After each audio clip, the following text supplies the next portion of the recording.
Hello my wonderful viewers, we're once again back with another simple and easy to make recipe. It's also very fast to make, so which is an oyster recipe. So if you want to see how we got to this level, please stay tuned as we show you step by step how we got this wonderful dish as a sandwich. The ingredients are fresh oysters, okay,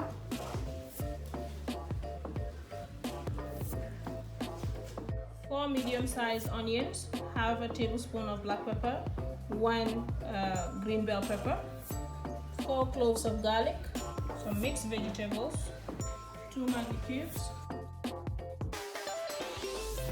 So here we have some oil, just a little bit to fry in our oysters. Okay, so we're going to let that heat up.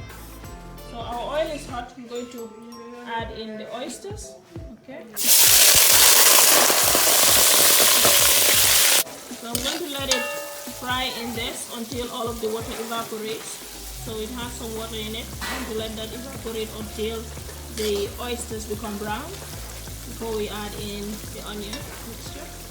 After the oysters turn brown, I added in the onion mixture and the vegetables and 1.5 maggi bouillon. Okay, so I'm going to fry it now until all of that is translucent. Okay, and then we're done. Sorry that I didn't show that part. I thought I was taking it, but the video wasn't going. So but we fry it until all of it is brown, like this.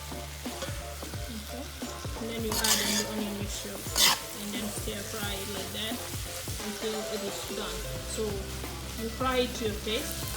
If you want it half and half, and the onion, you can leave it like this, or you can fry it until it's completely translucent, and then that's all. I'm adding in some pepper, okay, half a tablespoon of pepper. You can also slice and habanero pepper. There you have it. That's our finished product of the oyster, and we are having it with some salad, lettuce, tomatoes and cucumbers. We're going to sandwich it in a bread like this for simple. So that's our simple recipe. All right, yeah, bon appetit. If you want to see more recipes like this, please do subscribe to our channel as we have more wonderful recipes coming. Until we meet next time, bye bye.